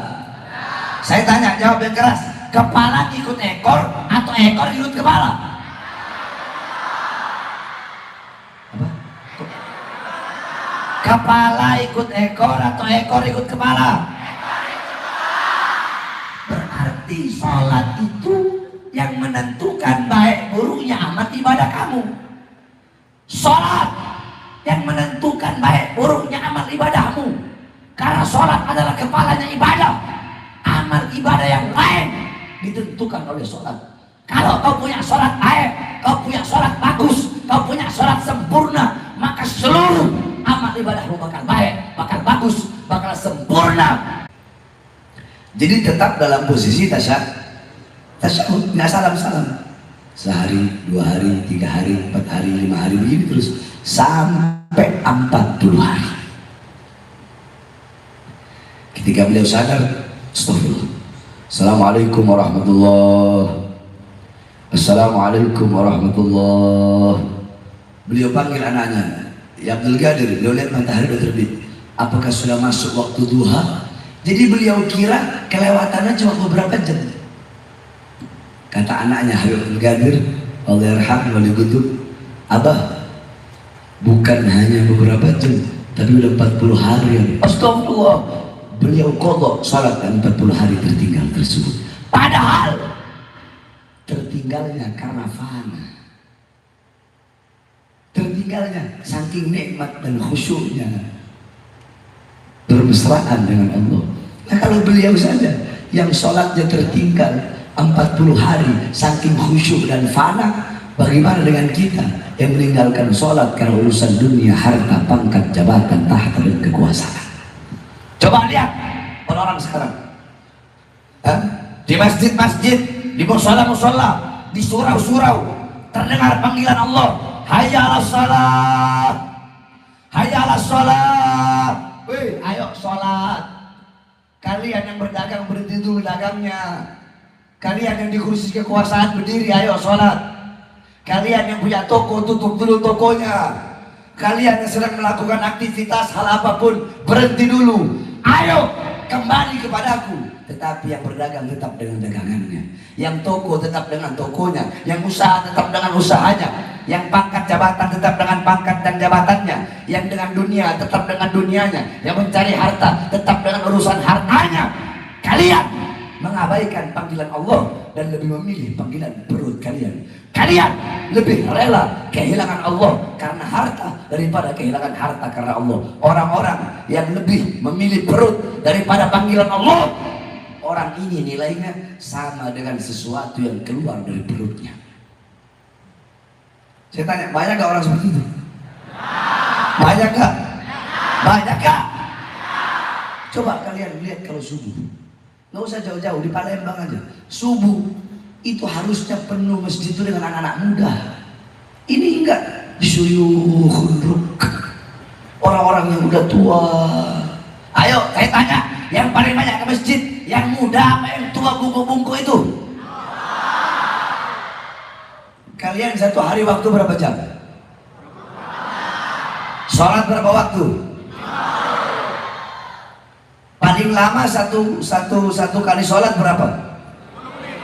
Ambillah setengah jam, sama wiridan setengah jam. Ambil satu jam, atau ambillah 5 waktu itu 4 jam. Bisa kira-kira? 24 jam satu hari. 4 jam untuk sholat, 4 jam untuk Allah. Masa nggak bisa kalian keluarkan? Masih ada 20 jam untuk urusan dunia, urusan perut. Masa 24 jam semua kalian ambil untuk urusan dunia? Keterlaluan kita ini, saudara-saudara. Cuma ngambil 4 jam, masih ada 20 jam. Lebih banyak mana 4 sama 20? Masa kita nggak bisa ambil 4 jam untuk Allah yang memberikan kita rezeki, nafas, makan, semuanya? Keterlaluan kita ini, saudara-saudara. Kamu tahu, seekor sapi pernah berkata, badanku besar, aku lebih mulia dari kambing. Kambing bilang, memang sapi lebih besar dari aku, tetapi aku, badanku lebih besar daripada ayam, dagingku bisa dimakan jadi sehat. Kata ayam, aku walaupun lebih kecil dari kambing, dagingku bisa dimakan, telurku bisa jadi obat. Aku subuh bangun orang sholat, setidaknya aku lebih mulia daripada seekor anjing. Kata anjing, aku memang najis, tapi aku menjaga rumah orang dari maling, dari pencuri, perampok, dari kejahatan. Setidaknya aku lebih mulia daripada babi. Jawab, sapi merasa lebih mulia dari kambing, merasa lebih mulia dari ayam, merasa lebih mulia dari anjing, merasa lebih mulia dari babi. Bilang, ana syarrad dabbah, aku binatang paling buruk, aku binatang paling hina. Akan tetapi sehina-hinanya aku, seburuk-buruknya aku, ada yang lebih hina dari aku, ada yang lebih buruk dari aku. Setidaknya aku lebih mulia daripada orang yang meninggalkan sholat 5 waktu dengan sengaja. Saya tanya, jawab yang keras. Berarti kalau ada yang meninggalkan sholat 5 waktu dan sengaja, berarti itu orang apa? Itu orang apa? Itu orang apa? Babi apa bukan? Babi apa bukan? Babi apa bukan? Nggak usah takut ngomong babi. Ini bukan jorok atau ini ilmu, lagi ngaji nih. Babi apa bukan? Jawab. Kalau ada RT nggak sholat, RT apa? RW nggak sholat, RW apa? Lurah nggak sholat, lurah apa? Camat nggak sholat, camat apa? Bupati nggak sholat, bupati apa? Wali kota nggak sholat, wali kota apa? Gubernur nggak sholat, gubernur apa? Menteri nggak sholat, menteri apa? Presiden baginya. Ustadz nggak sholat, ustadz apa? Kiai nggak sholat, kiai apa? Habib nggak sholat, habib apa? Santri nggak sholat, santri apa? Orang tua nggak sholat, orang tua apa? Anak nggak sholat, anak apa? Suami nggak sholat, suami apa? Istri nggak sholat, istri apa? Bukan babi, lebih babi dari babi. Makanya jaga kau punya sob, perhatikan kau punya sob. Apalagi anak-anak muda, hei kalian, para pemuda-pemudi semuanya, pemuda-pemudi Islam, as-shalah imaduddin. Sholat itu tiang agama. Jangan engkau yang merobohkan kau punya tiang agama. Jangan engkau meninggalkan kau punya sholat. Tegakkan tiang agamamu, kuatkan pondasi agamamu. Dengan apa? Satu, dengan menjaga sholat. Kedua, dengan amar ma'ruf nahi mungkar, dengan menyampaikan kebenaran, dengan menegakkan keadilan, khususnya para santri-santri. Jadi santri jangan lembek. Santri mental kerupuk. Tahu mental kerupuk? Kena air melempem. Santri harus punya mental baja. Santri harus punya mental baja, mental yang kuat. Sampaikan kebenaran, jangan pernah takut selama engkau berada di jalan kebenaran. Jangan tunduk kepada kezaliman, jangan tunduk kepada ketidakadilan, jangan tunduk kepada kemungkaran. Saudara-saudara, saya tanya, apa yang telah kalian perjuangkan untuk Islam? Apa yang telah kalian perjuangkan untuk agama, untuk bangsa, untuk negara, untuk Islam? Saya tanya, kalian pernah diborgol tangannya? Pernah diborgol perutnya? Pernah diborgol kakinya? Pernah dipenjara 9 kali? Pernah lagi di tol, mobil kalian ditembak? Pernah ada upaya percobaan pembunuhan? Pernah diracun? Terus apa yang kalian perjuangkan untuk agama? Saudara-saudara, coba kalian lihat Habib Rizik.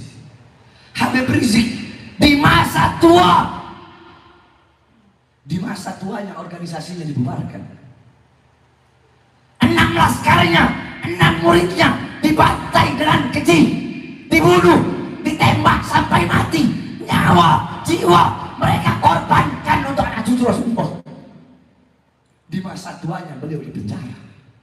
Saya berkali-kali masuk penjara.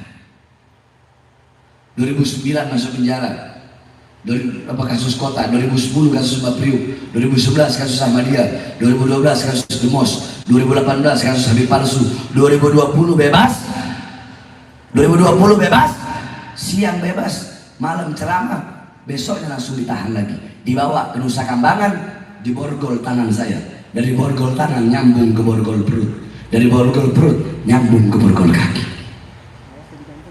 Cukup sampai di situ.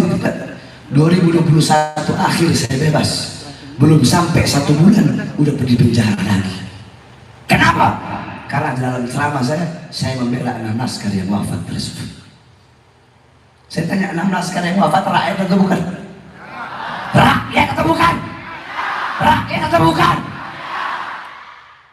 Nah, pertanyaannya saudara-saudara, kenapa Habib Rizik, saya, kami yang berjuang, kenapa kami berusaha untuk dibungkam?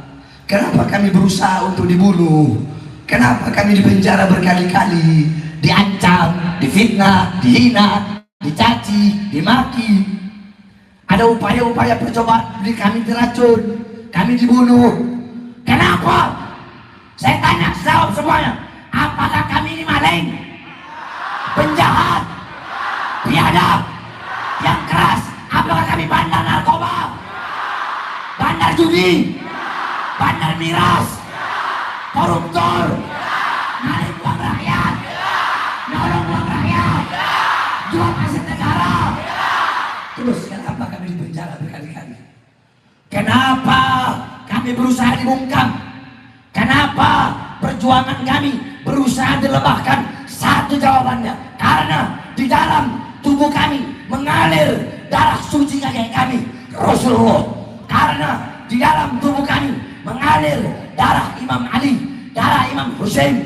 Karena dalam tubuh kami mengalir darah keberanian, darah-darah para pejuang. Karena kami, para habaib yang selalu berada di barisan paling depan, rela hancur, rela binasa demi bangsa dan rakyat Indonesia, saudara-saudara.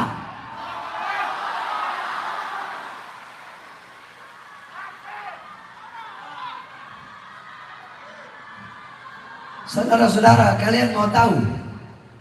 Saya baru bebas siang, malamnya ditahan. Katanya ceramah saya meresahkan. Katanya ceramah saya provokasi. Udah tahu isi ceramahnya apa? Saya kasih tahu mereka lihat. Waktu saya bebas saya bilang, wahai presiden, wahai pejabat, wahai pemerintah, rakyat waktu itu awal-awal corona, rakyat kalian kurung dalam rumah, tapi tidak kalian penuhi kebutuhan pokoknya. Salah sih ngomong seperti itu. Itu provokasi. Itu meresahkan. Meresahkan atau pembelaan? Meresahkan atau pembelaan? Tapi mereka bilang provokasi. Mereka bilang meresahkan. Pertanyaan yang goblok itu siapa? Saya atau mereka? Itu yang pertama. Yang kedua saya bilang, hei pejabat, mal-mal milik asing, perusahaan-perusahaan milik asing, tetap kalian buka di masa pandemi. Tapi kenapa warung-warung kecil milik pribumi kalian paksa untuk tutup? Itu provokasi. Meresahkan. Meresahkan atau pembelaan? Meresahkan atau pembelaan? Tapi mereka bilang provokasi itu. Mereka bilang meresahkan itu. Yang goblok siapa? Saya apa mereka? Yang bodoh saya apa mereka? Cukup sampai di situ? Tidak. Saya bilang, hei pemerintah, berapa banyak pengangguran di Indonesia? Pemuda-pemudi yang tidak punya kerjaan.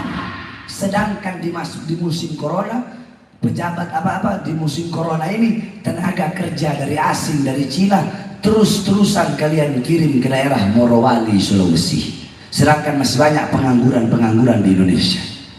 Salah saya ngomong seperti itu? Akhirnya kemarin benar kejadiannya. Tenaga kerja Cina di Morowali membunuh tenaga kerja Indonesia, saudara-saudara. Belasan yang mati. Itu saya ngomong 2020, terjadi 2023. Salah? Provokasi itu? Meresahkan? Atau pembelaan? Hah? Kalau pembelaan, siapa yang saya bela? Diri saya? Saya bela diri saya? Keluarga saya? Anak istri saya? Murid saya? Kelompok saya? Atau rakyat? Siapa yang saya bela? Siapa yang saya bela? Siapa yang saya bela?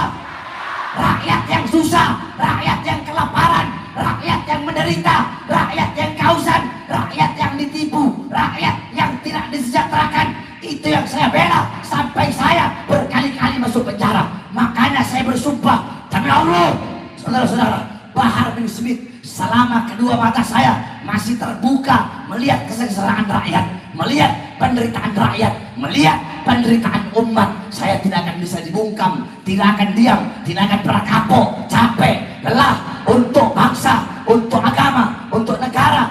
Jangankan hanya di penjara, nyawa saya, jiwa saya, darah saya murah harganya, tumpah untuk bangsa dan rakyat Indonesia, saudara-saudara. Saya tanya semua santri-santri di sini, keluar dari pondok, siap bela Islam, siap bela Islam, siap berjuang, siap bela Indonesia, siap bela bangsa, siap bela rakyat. Allahu Akbar. Indonesia merdeka, merdeka, merdeka. Jangan macam-macam sama santri, betul? Betul. Ini santri, bos. Zaman dulu belum ada TNI, betul? Belum ada polisi, belum? Betul? Belum ada NKRI, betul? Belum ada Pancasila, belum ada presiden, belum ada merah putih. Yang ada Santri, ulama, musola, pesantren. Santri zaman dulu malam basah mereka dengan air mata. Malam mereka pegang pulpen. Siang mereka basah dengan darah, memegang pedang untuk melawan para penjajah sehingga terbuka gerbang kemerdekaan Indonesia, saudara-saudara. Kalau bukan karena santri, jangan ngarep Indonesia bakal merdeka. Betul? Betul? Oleh karenanya, sampaikan kepada mereka, para pengkhianat bangsa, para pelacur berdasi yang menjual bangsa, menjual agama, menjual pelacur berdasi yang menjual bangsa, menjual negara demi kepentingan partai politiknya.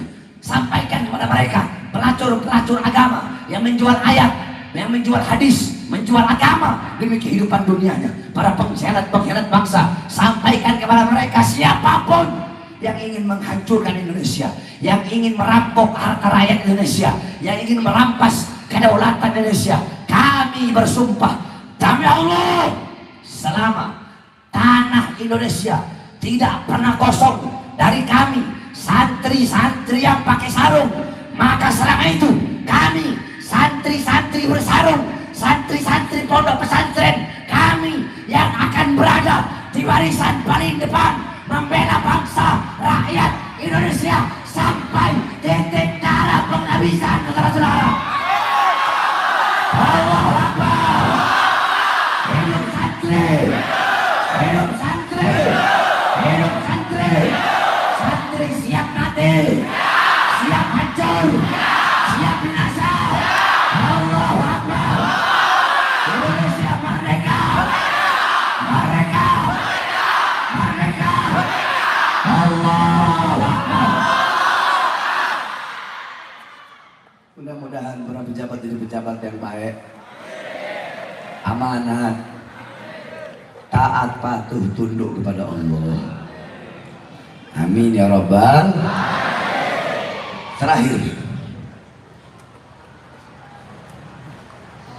saudara-saudara, khususnya para santri, ini untuk santri. Al-ilmu bita'allum, laisal mar'u yuladu aliman. Nggak ada orang dilahirkan berilmu, itu nggak ada. Ilmu didapatkan dengan bukan dengan keturunan, bukan dengan harta. Ilmu didapatkan dengan Ayo coba santri sebutkan diwan Imam Syafi'i malam yaduk. Coba baca. Coba santri ayo. Malam yaduk zulla au murra. Coba ayo, coba dong. Ayo ketik lagi taklim ini. Ayo santri, ada yang bisa aja. Ayo coba berdiri satu orang. Ayo. Qala Imam Syafi'i, man lam yaduk dhulla aw murad ta'lumi sa'atan tajarra'a fi dhullal jahli tula hayati. Barang siapa yang tidak merasakan pahitnya, hinanya, susahnya, capeknya menuntut ilmu sesaat, maka dia akan menelan pahitnya, hinanya, bodoh seumur hidupnya. Wa qala ba'dul hukama man lam yahtamil dhulla ta'lumi sa'atan baqiya fi dhullil jahli tula hayati. Siapa yang gak kuat, siapa yang gak tahan dengan susahnya, pahitnya, hinanya belajar sesaat, maka yang tersisa dalam hidupnya kebodohan selama-lamanya. Nah, dari diwan ini, syair ini, berarti Imam Syafi'i mengajarkan namanya santri, namanya orang belajar itu susah, capek, lapar, hina, nguras pikiran, nguras tenaga.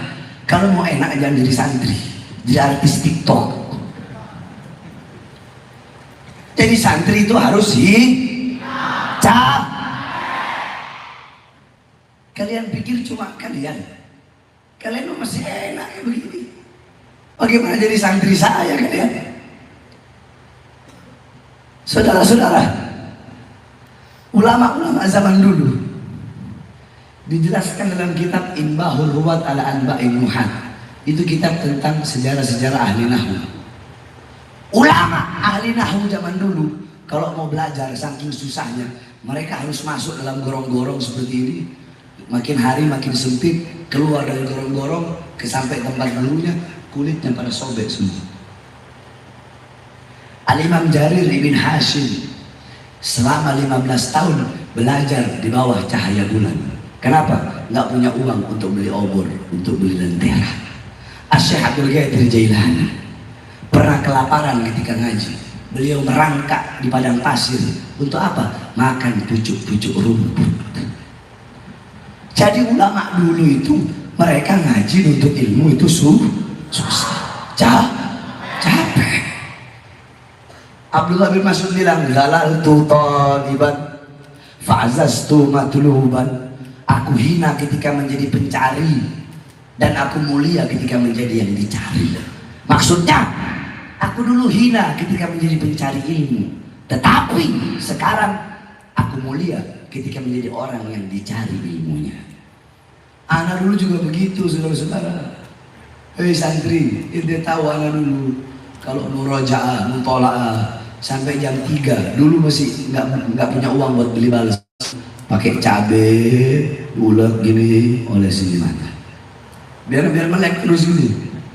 Murojaah, mutolaah, lapar, udah mana nggak pernah dibesuk dari jauh Sulawesi, mondoknya di Bangil.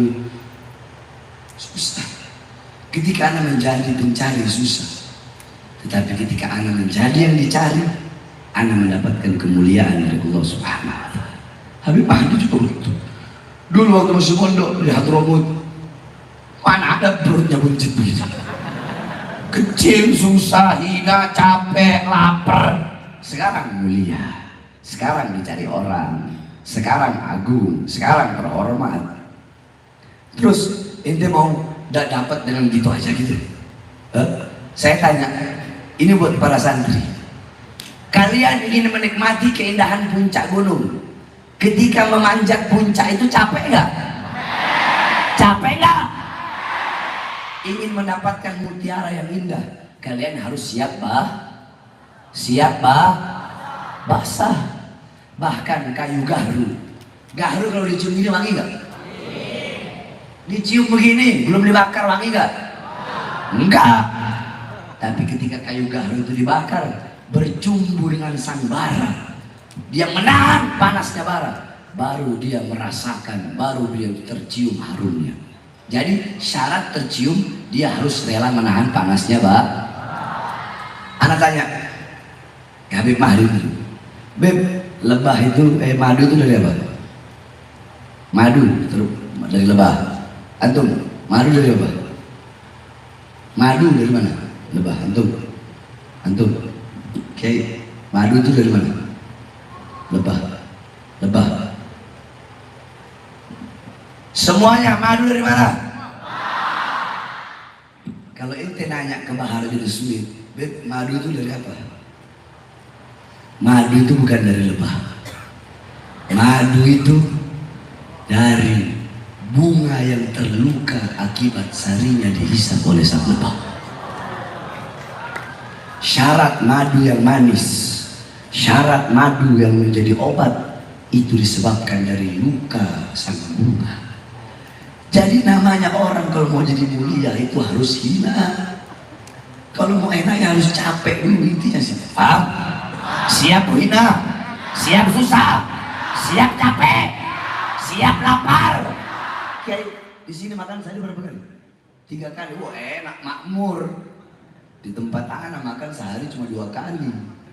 Anak nggak biasain. Udah gitu makannya makan nggak enak semua. Ya. Yang terakhir, pengen dapat manfaat ilmu? Santri pengen? Pengen dapat berkah ilmu? Pengen? Al ilmu bita'allum wal barakah bil khidmah. Khidmat sama guru, taat sama guru, patuh sama guru, layani guru. Ente di situ berkah. Ente mau belajar sampai dahinya ente botak, sampai habis ente mau belajar, tapi kalau nggak ada khidmat, nol. Paham? Akhlak, adab sama guru. Dulu Kiai Khalil Bangkalan ya, pernah naik kuda delman. Kiai Khalil nanya sama delmannya, Pak Delman, apa yang tukang kuda delman namanya? Pak Delman, Pak Kusir, Pak Delman, ini kuda berasal dari mana? dari Bima Kiai. Wah, turunkan saya. Sekarang turunkan. Loh, kenapa Kiai? Karena saya punya guru orang Bima, maka saya tidak mau naik kuda yang berasal dari daerah beliau. Sampai segitunya akhlak dan adabnya. Kami punya guru, saya mondok 12 tahun di Al-Khairat, guru tua Habib Idrus bin Salim Al-Jufri. Dulu zaman beliau itu ada namanya Haji Amin. Al-Khairat dulu kayak begini, cuma kayu, lantai 2. Habib Idrus kantornya di bawah. Dari atas itu tempat santri. Dari bawah itu dipanggil sama guru tua Habib Idrus. Amin. Ada tangga, tapi Haji Amin dia nggak lewat tangga. Dia loncat dari atas ke bawah. Kenapa? Tidak mau membuat gurunya menunggu terlalu lama. Sampai segitu akhlak ada. Nah, sekarang Anda mau lihat. Coba 2 orang santri naik ke atas panggung sini. Oke, tolong minta 2 orang santri. 2 orang santri naik panggung. Cepat, cepat, cepat.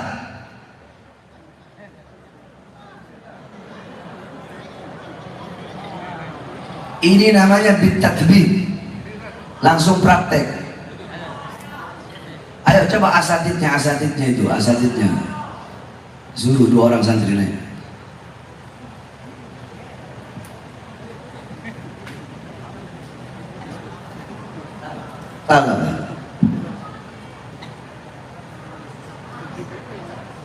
Duduk depan guru itu.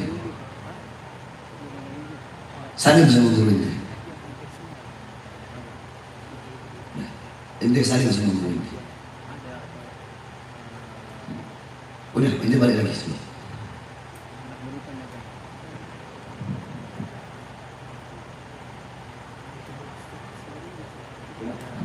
Maju lagi ke sini.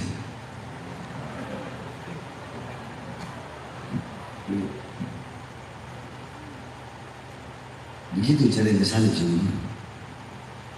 Begitu cara ente musafah sama guru. Ente mau lihat bagaimana santri-santri pondok anak musafah sama anak dan musafah sama orang-orang tua mereka. Ya Abu Bakar ada Idrus,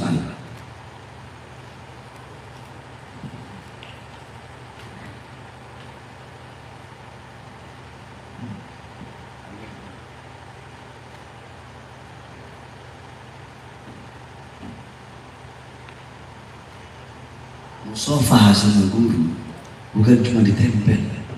Musafah sama siapapun dihirup. Taruh tangan guru di atas kepala ente, cium dada guru. Paham? Coba kalian lihat lagi.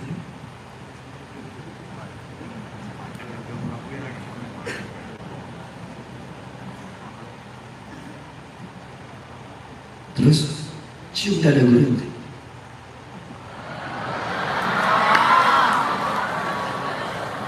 Kecuali yang perempuan. Kalau yang perempuan kiai nanti pakai alas itu, ciumnya tetap begitu, cuma nggak perlu cium dada. Coba.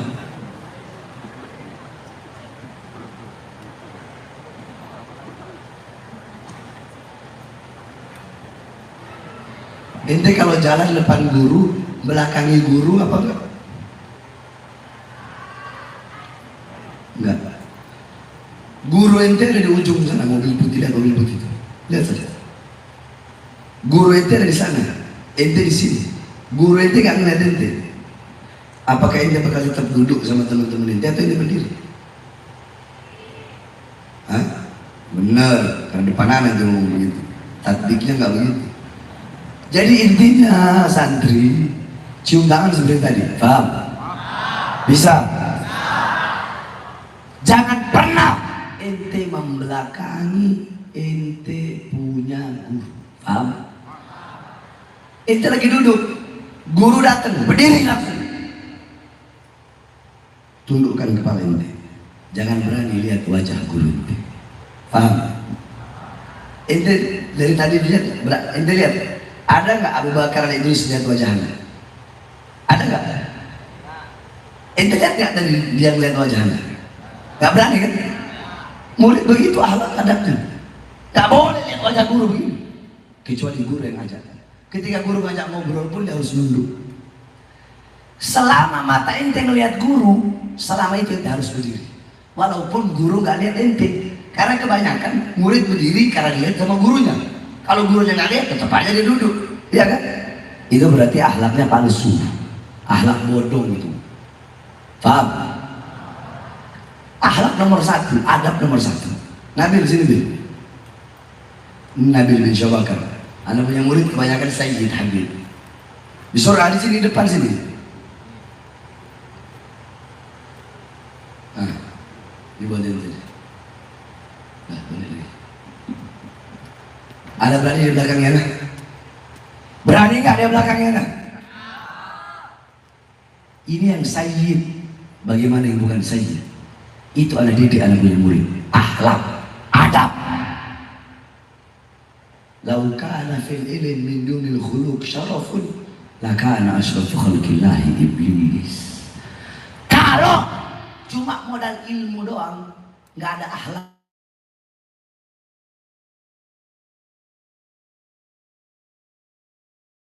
Paham tuh? Jadi akhlak, adab di atas ilmu. Siap berakhlak, siap beradab, mau manfaat, mau berkah. Orang berilmu banyak, cuma yang mendapatkan manfaat dari ilmu itu sedikit. Kalau pengen dapat manfaat ilmu satu, udah khidmat, akhlak, adab sama guru. Ente berkah dunia akhirat, selamat dunia akhirat, manfaat dunia akhirat. Alas, paham? Berani balik. Paham? Paham dong? Ya, taat sama guru, khidmat sama guru. Kalau yang perempuan nggak perlu cium dada guru, cukup nanti kiai kan nggak biasa pakai ini, biasanya apa namanya, pakai penghalang ini, cium baru taruh di atas kepala. Itu akhlak adabnya. Kalau pengen dapat manfaat, insya Allah semua santri dapat manfaat, dapat barokah insya Allah. Amin amin ya rabbal. Terakhir, sebelum anak tutup, alhamdulillah anak senang lihat pondok pesantrennya kiai besar, santrinya masya Allah luar biasa himmahnya. Anak punya pondok pesantren itu, anak nggak terima banyak santri, karena kalau kebanyakan santrinya nggak fokus sama belajar. Ilmu-ilmu yang diajarkan di pesantren kami, di pesantren saya yang saya ajarin, fikih, usul fikih, ayatul ahkam, tafsir ayatul ahkam, hadisul ahkam, syarah hadisul ahkam, hadis, mustalah hadis, takhrij hadis, tarjih hadis, ilmu tarjih wa ta'dil, munadharah, lughah, muhadarah, nahwu, saraf, i'rab, i'lal, insya, imla, balaghah, bayan, ma'ani, mantik, munadharah, terus apa namanya, tafsir bil ma'thur, tafsir bil dirayah, dan tafsir bil ra'i. 3 metode tafsir diajarkan. Kalau di pesantren anak setahun udah bisa baca kitab kuning, 4 tahun udah sampai minhaj, 5 tahun itu udah sampai ar-risalah, ar-risalah Ibnu Mukri. Ini kalau di rumah tangga, karena memang kita geber kitab-kitab kuningnya semua. Di sini kan karena ada muadalah, yang ada sekolah umumnya, jadi ya wajar, ya ini wajar karena fokusnya juga terbagi 2 ya, ke diniyah sama ke muadalah. Kalau pesantren lain salaf. Nah, anak sedang bangun pondok pesantren, dan pesantren anak haramkan untuk terima bantuan dari pemerintah. Bukan berarti kalau ada pondok terima bantuan dari pemerintah salah, enggak salah. Pondok, majelis terima bantuan dari pemerintah tidak salah, halal. Cuma ikhtiar, kehati-hatian anak. Kenapa? Karena kalau anak terima, akan tertanam dalam hati anak rasa untuk mendiamkan kezalimannya. Contoh, kalau anak terima dari bantuan dari pemerintah, Beb, itu gubernur, menteri, itu atau bupati atau wali kota itu salah tuh, Beb, itu nggak adil, itu salah, Beb. Kenapa nggak ditegur? Nggak enak saya menegur.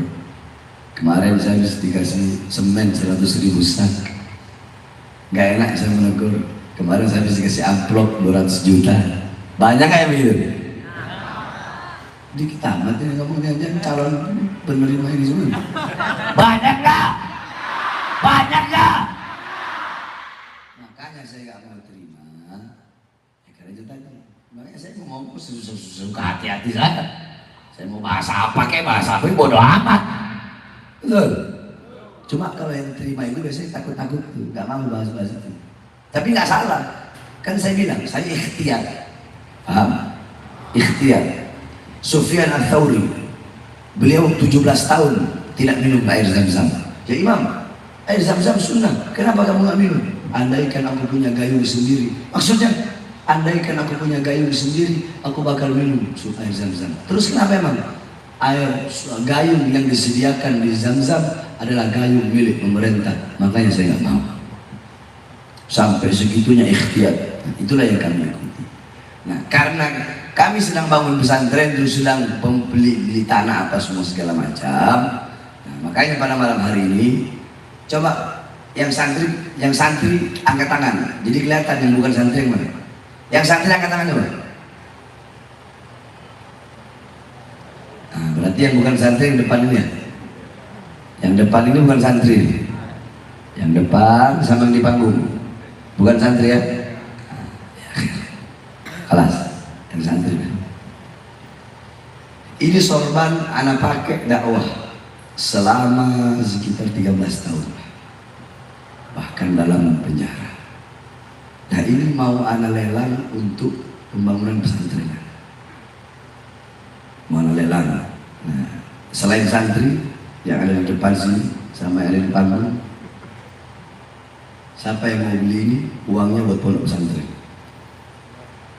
Anak buka mulai 10 juta.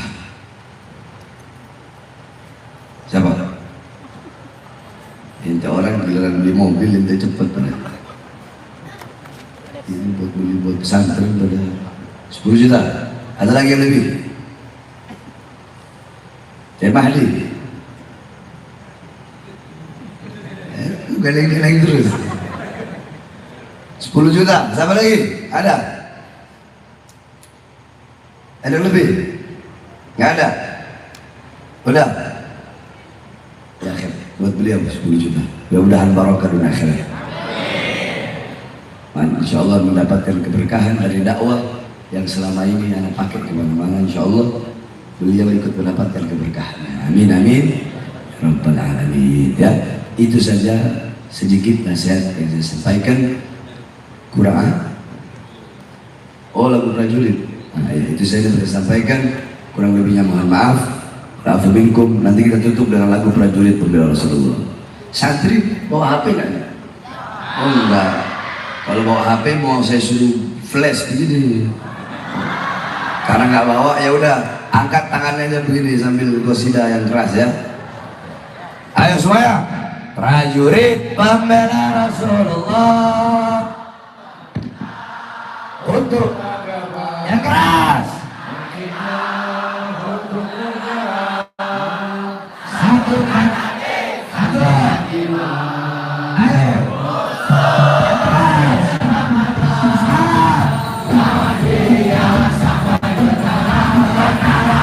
Untuk mengatakan negara kasih kematian. Moral maju, maju, ayo maju, ayo terus maju. Habisi pengkhianat bangsa yang berjanji demi Allah, bela binasa demi agama.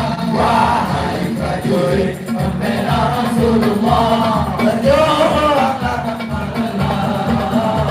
walau harus melangkah dengan mata, takkan mundur walau satu langkah, takkan mundur walau satu langkah. Salatullah, salamullah ala Rasulillah. Salatullah, salamullah ala Yasin Habibillah. Prajurit, prajurit pembela Rasulullah, kita untuk agama, kita untuk negara. Satukan hati, satukan jiwa. Musuh di depan mata, lawan dia sampai ke darah.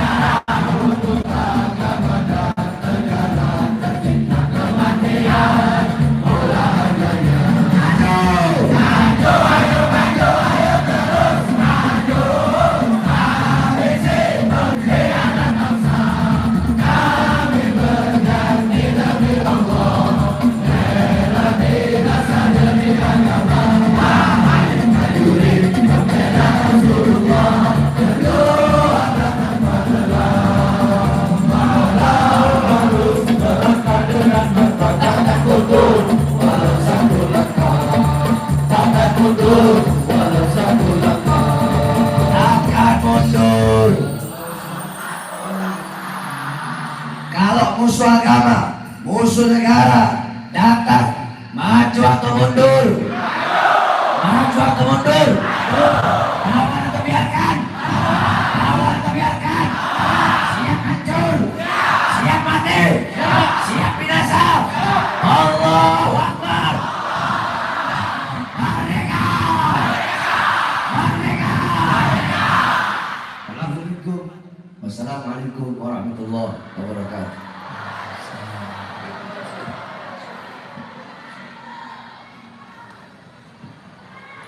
Bismillahirrahmanirrahim. Sebelum saya baca doa, saya ijazahkan kepada ente orang semua suatu ijazah yang anak amalkan setiap hari.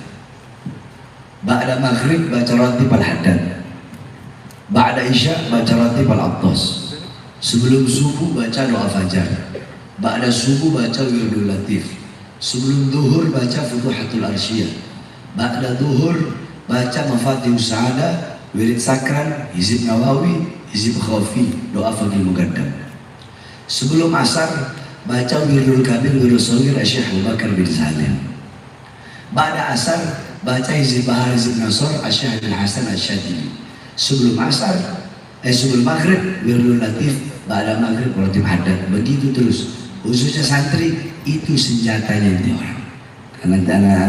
Anak kasih anak jawab. Begitu sampai di ikhlas lillahi ta'ala, semua jawab begitu ya.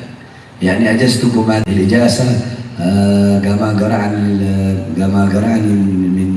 min al-fajr ila al-isha kal'adah. ajaztukum hadhihi al-ijazah al-awrad wal-ahzab wal-artab was-salawat ikhlas lillahi ta'ala.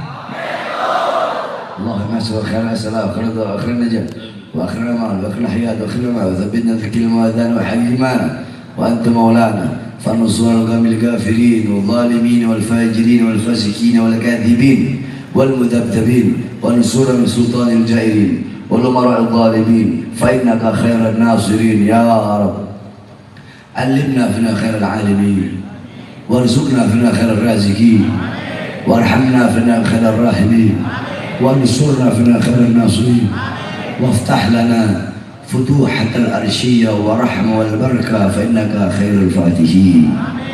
على هذه النية وعلى كل يد صالحة وإلى حضرة النبي محمد والأنبياء والمرسلين وجميع أصحاب رسول الله وأهل بيت رسول الله والأولياء والشهداء والصالحين والعلماء العاملين والمصنفين وجميع المجاهدين في سبيل رب العالمين والأرواح آبائنا وأمهاتنا وأجدادنا وجداتنا.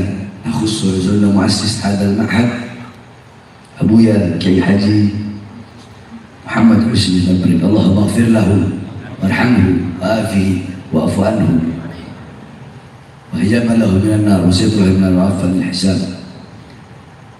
يعني أعيانه مفقودة وأمثاله في قلوبنا موجودة. سر الفاتحة.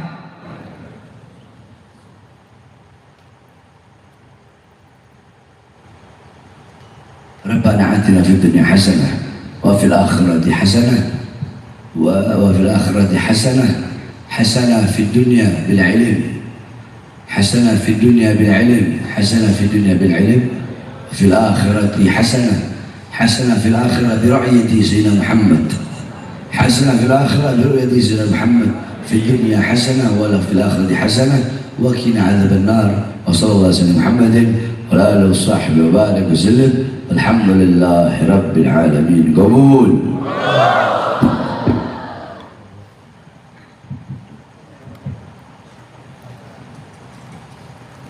يا مادحا